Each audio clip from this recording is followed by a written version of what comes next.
You're running S&P 500 is a benchmark. It's on the x-axis. So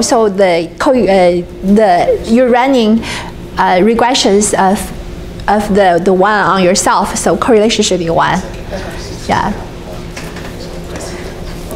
So the higher, the more you see the equation. So if this coefficient, this beta is high, then like the stock market goes up by 10%, Amazon will go up by how much? 16%. But if the stock market went down by 10%, Amazon will go down by 16%. That's the risk part. We want the high return, but it could be possible the stock will go down, but Amazon will go down more than the others. But in good economy, Amazon will go up more than the others. Yeah. Can I see the formula for the beta for S&P? Yeah.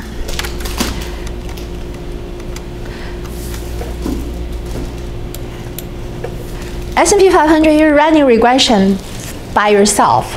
Oh, it's just one, yeah. S&P 500 is a benchmark. It's a benchmark. We all like, oh, how it's a benchmark, how it's S&P 500 is doing today, and then we say, oh, somebody is outperforming the market. Some stock is underperformed than the market. It just says it's more than. And you can make any one of those your benchmark, right? No, it has to be the market. Market is all the stocks in it. So we're using S&P 500 as a proxy. But you can use like Apple or... No, those are individual. We have to, for the market, the benchmark has to be the market portfolio. The benchmark has to be a market. Has to be, because we're comparing this stock with the market. So we're using S&P 500 as a proxy for the market.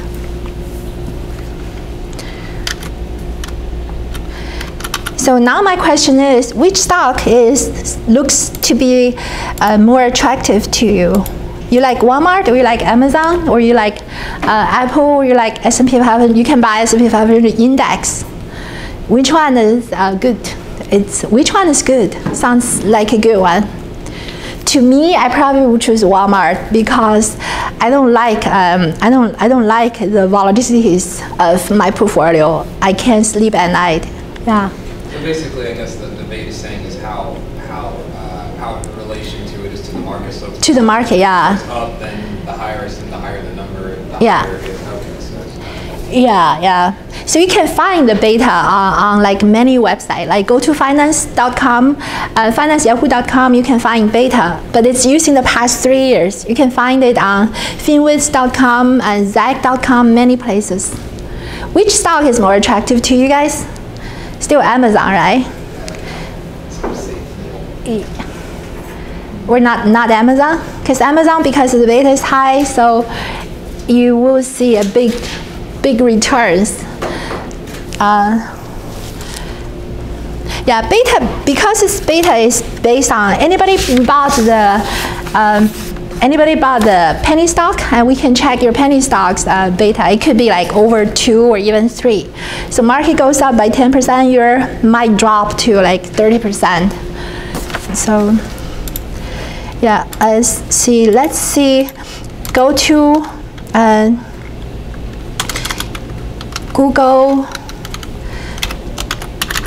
Finance. Let's see Amazon.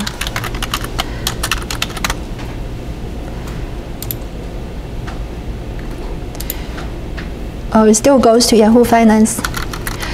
It's based on a 3-year monthly. We're using 5 years. So over here, it's using 3 years. So it's 1.74. 1.74 in Yahoo Finance for Amazon. And which one? I have one called Novin, N-O-V-N.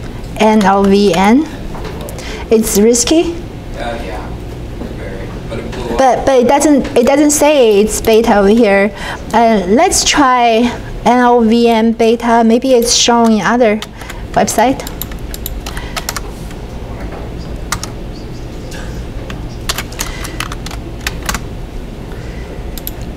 Here on zax.com. Let's see. Oh yeah, it's beta. This it's good. This shows the history of beta. So beta could go up like 6.5. Yeah, so it's very high. The market, well, but it's based on the stock prices in the past 5 years. So if the price is so volatile, so it could be 6.5 is the highest I've ever seen. It's so high.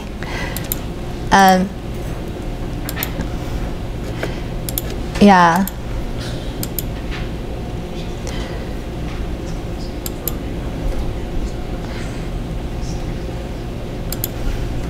Yeah, so now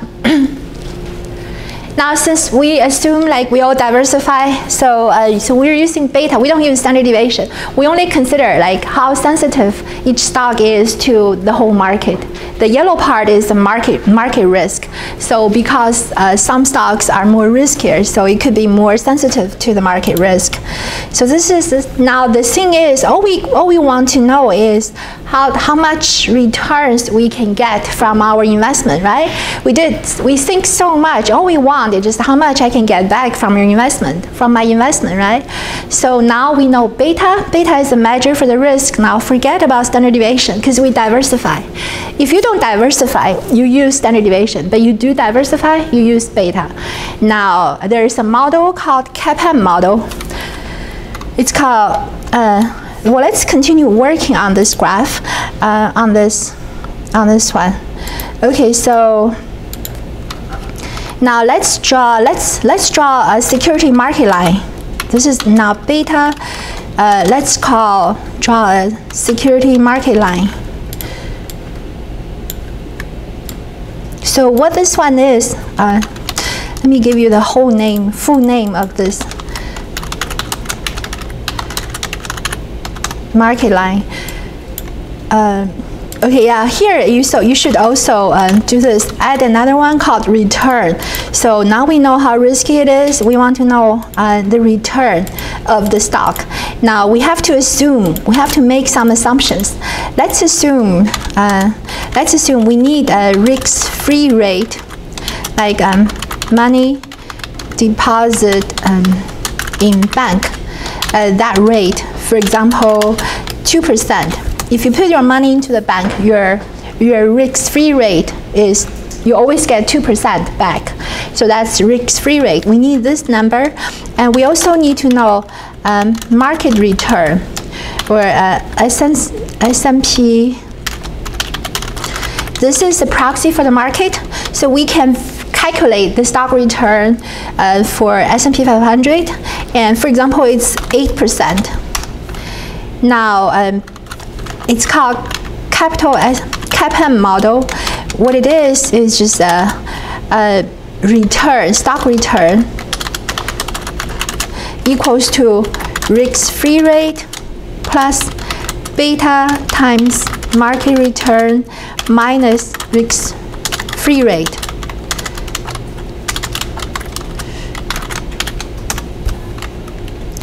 So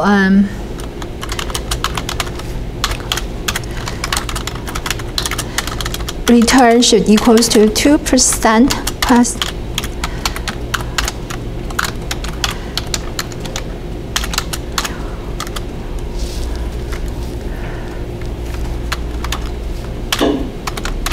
$4.4. So see, so that's this model is called CAPM model, capital asset pricing model. So use this model, it just sets the stock return equals to risk-free rate plus the beta multiplied by the difference between the market return and risk-free rate. Capital asset pricing model. This is CAPM model.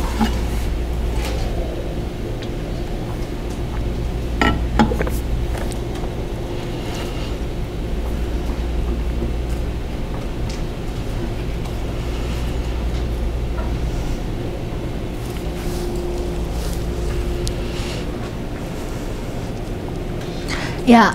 Okay, now use this model. Let's calculate the return. And then we can draw a graph. We can put it in a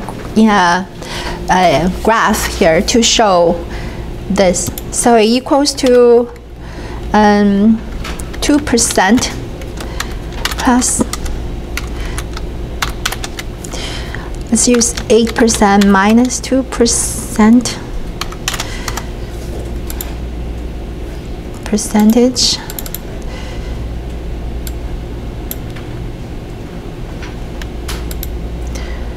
Okay, so here it is. This is a new one. The return, right? And then draw a graph. So you see the return, if beta, based on beta, the return, or this is return, the best word for this should be expected return. So because we want to know the stock market return, so we call it expected return. It's not realized yet. So expected return equals to, so if you buy Walmart, because its beta is 0.34, so your return is expected to be 4.05%. But if you buy Amazon, your return is expected to be 11.64%. You buy Apple, your return is expected to be 8.73%. I'm sorry, can I see the formula? Yeah.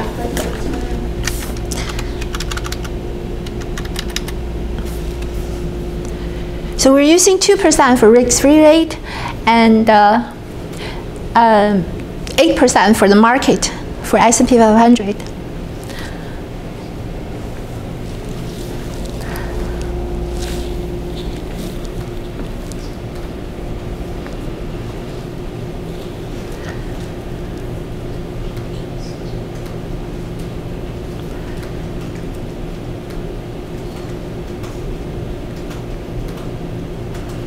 Yeah, for next week, we will work on chapter 2 and chapter 3, the accounting chapters. You all have like very very good knowledge in accounting, like income statement and balance sheet, all these. So we'll have a review for that part. We'll focus on cash flow statement. And we won't do much of the ratio analysis because that's more like algebra. It's pointless. So the focus should be like you understand the financial statement. So and then we'll do next week. Next week we'll study these two chapters, and then so in the fourth week, the first class on Monday, we'll have the midterm. Okay, yeah. So I'll post a study guide. Do you have class Monday? We should. I know it's Memorial Day, right? But we should. Yeah. Our exams on, wait, is it this Monday? Next Monday. Like, not this one coming up, but the one after. Yeah, 27th, Memorial Day. Our exams on Memorial Day? When is Memorial Day? That's next Monday. Memorial Day's next. Oh, not next Monday. After that. So Yeah. So we will do this chapter. We will do this. Today is Wednesday, right? Yeah. So next week we'll do the accounting chapters, and we'll have a review. And then so when we come back the following week, so not next Monday. But not next Monday. Monday, yeah. Okay. The first Yeah. week of June. Okay. So June 3rd. That makes sense. Okay.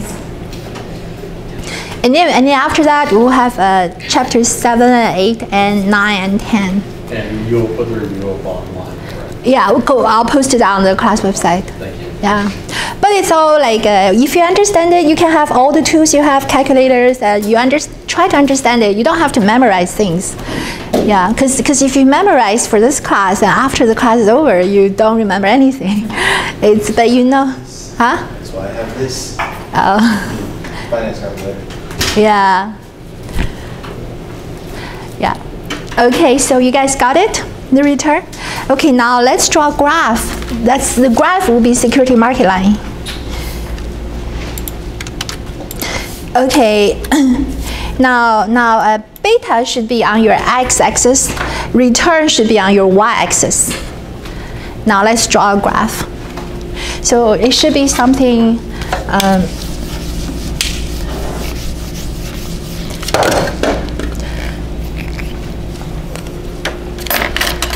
Yeah, it should be something like this. It should start from 2%. And when beta equals to 1, it should be 8%. This is called security market line. The return is your y-axis, beta is your x-axis.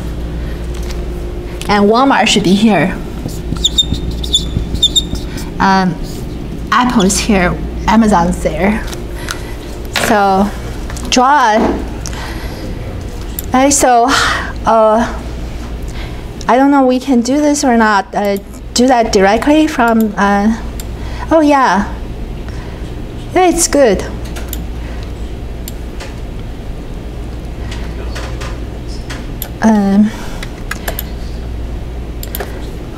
I think I should do this and insert line,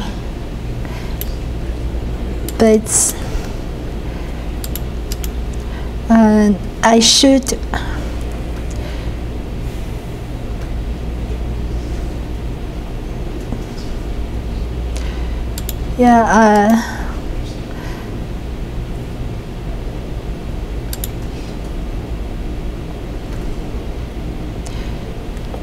it's not showing the X, but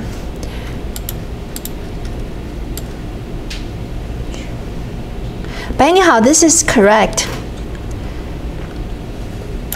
If I add more observations, like if I add S&P 500, if I also add risk-free rate,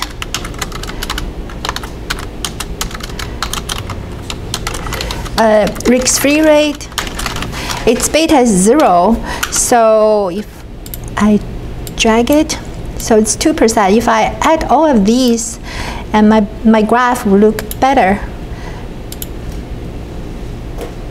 Oh no.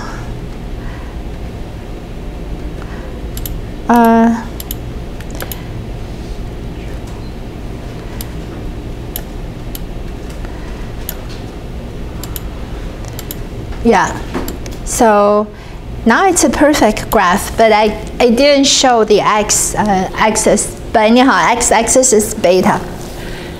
So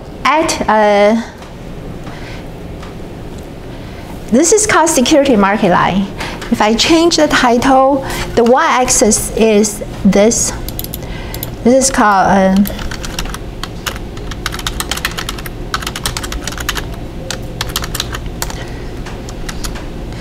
SML.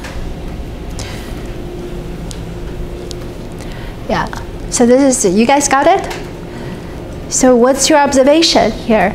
So on the intercept, this is intercept, so it's risk-free rate, right?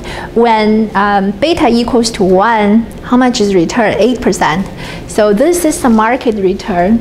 Its beta is 1. So this is risk-free rate, beta is 0. Where's Apple? No, Walmart. Walmart is here. So its return is this one. This is a Walmart. And that's Apple, and that's Amazon.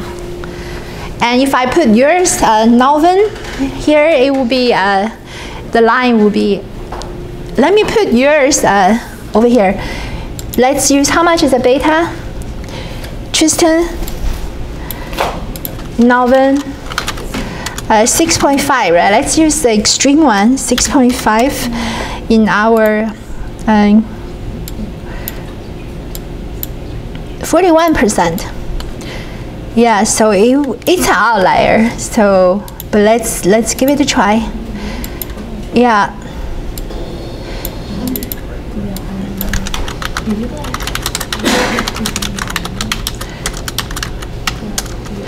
SML.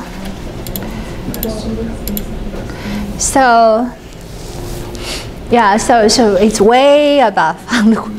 But however, this is a good economy, because when the market goes down, it's going down. So this is security market line. So what do we see here? The security market line, actually, if you tell me how much is the beta, I can find its return on the security market line. So it actually shows all the stocks. You can find it on the security market line. It's based on the capital asset pricing model, CAPM model. So all we need to know is just how much is the beta of the stock, how much is the risk-free rate, how much is the market return. So we can calculate the return.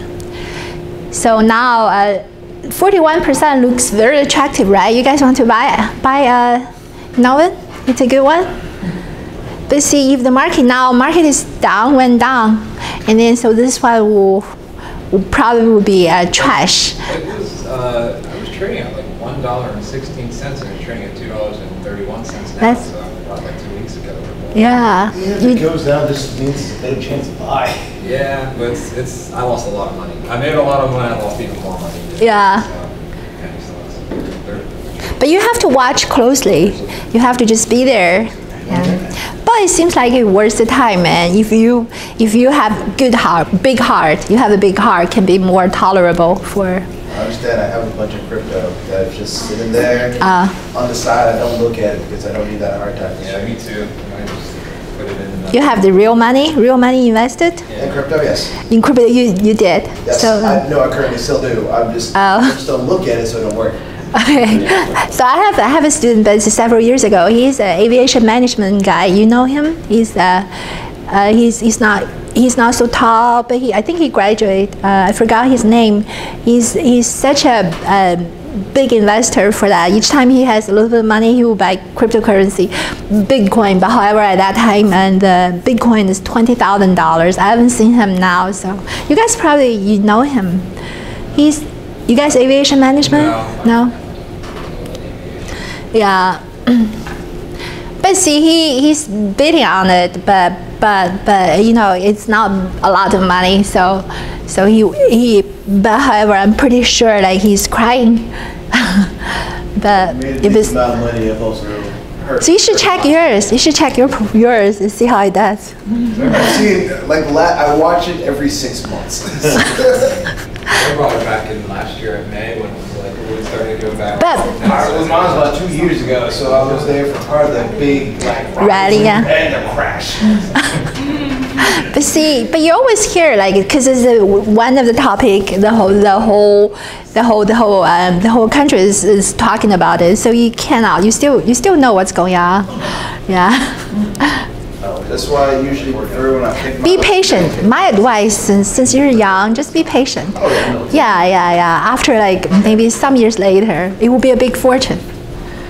A lot of the coins I picked were ones that were actually had a use. So Yeah. just like Bitcoin's like stuff for use for solar power, stuff to make stuff data easier. Yeah. So I don't plan to use any of these for next decade. Okay. I don't think it'll last that Well, you know. long. Something's gonna come that can use blockchain better, and I'm just waiting for another boom.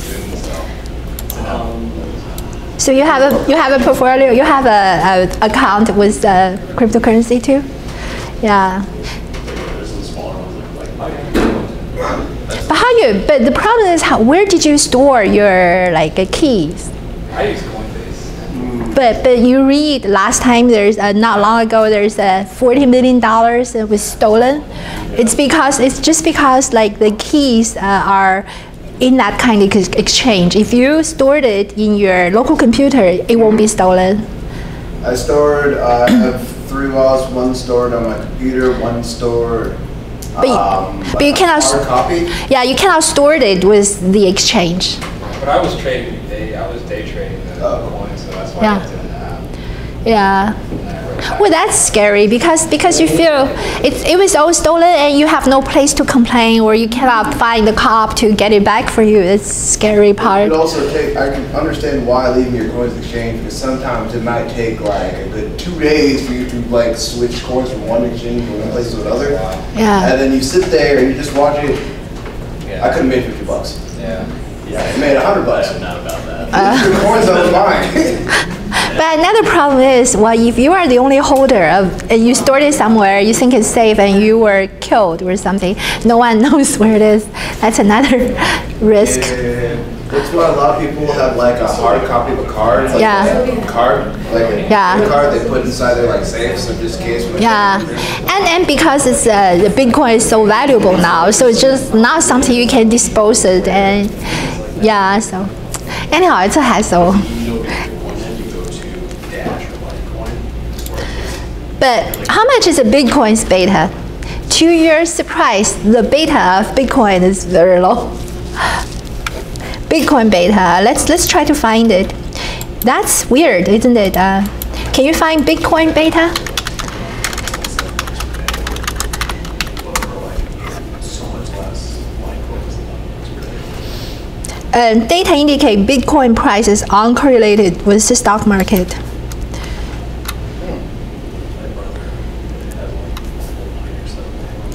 So that means it's good. So it's like anti-market, anti-inflation, anti-recession. So which is good.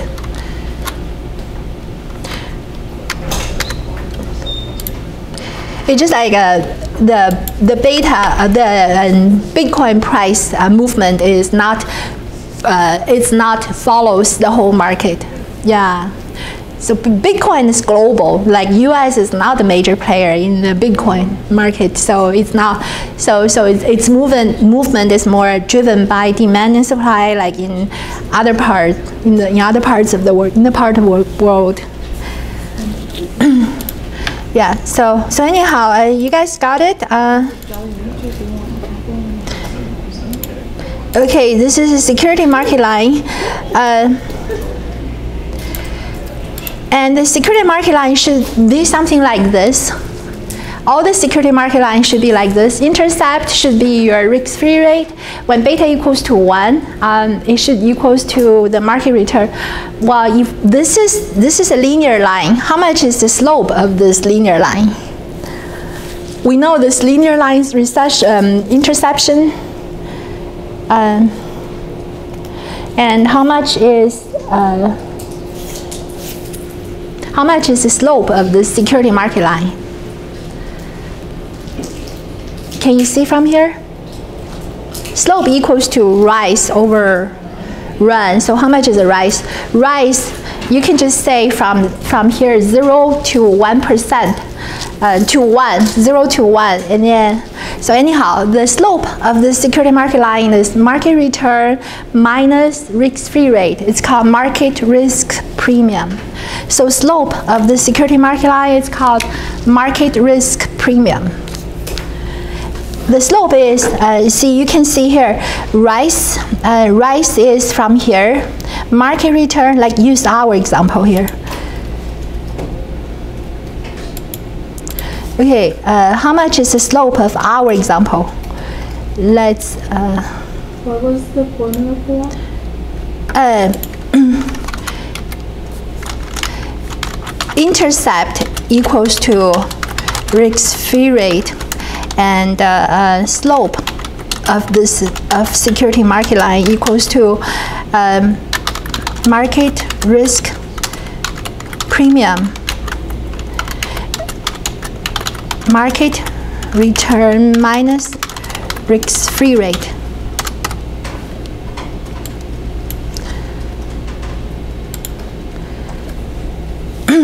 So in our case, intercept should be 2%. The slope should be 6%. 6% here, right?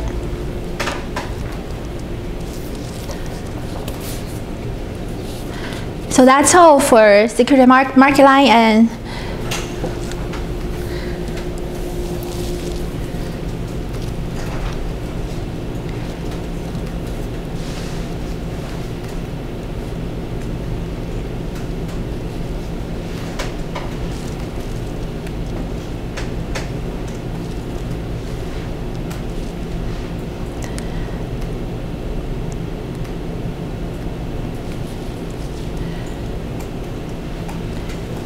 so if you can just calculate the Walmart return in the past year. If it falls above here, If it falls above this line, and that means its return is higher than expected, and that means it's a bargain. If a stock like falls under the security market line, and the actual return is falling under the security market line, and that means it's overpriced. If the actual stock return falls above the security market line, and that's a bargain.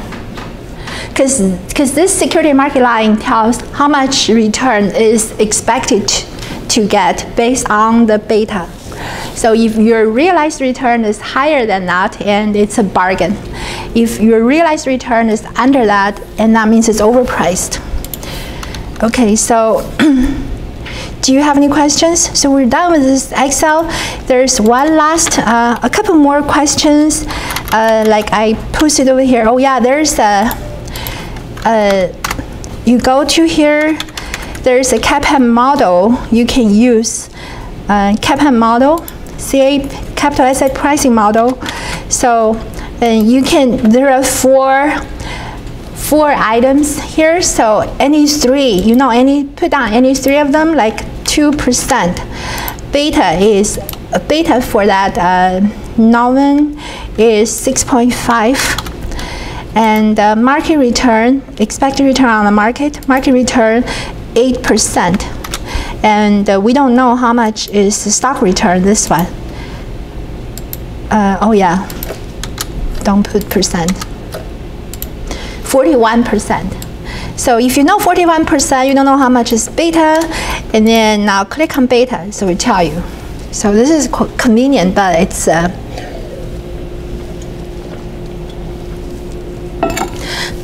the calculation is not as complicated as that one, but you don't need this this calculator.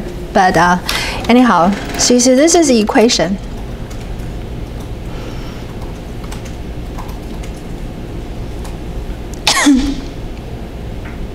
This is now we have two more exercise to do, and then we're done with this chapter. And then we'll work on the homework. Yeah, anyhow, so let's do the first one. There's a concept called holding period return. So you buy a stock, like Tristan, you bought Novin at $1.60, and then it went up to 2.6. What kind of, you hold it for 3 days. What's your holding return in the 3-day period? So what you do? So you use stock price, you sell that for 2.6 and divide it by the price you bought it for, 1.6, subtract 1. That will be your holding period return, right? So anyhow, so so you see, now let's do this calculation. This is not so difficult. So your holding period return is how much you sold it for minus how much you bought it for. That's the price appreciation. And in this case, there's a dividend. This is your income, and you add the dividend. That's money you make. You make money because price gone up. And so you figure out how much has gone up. Also add the dividend you receive. That's also your income. That's your total income from your investment. And divide it by how much money you put down.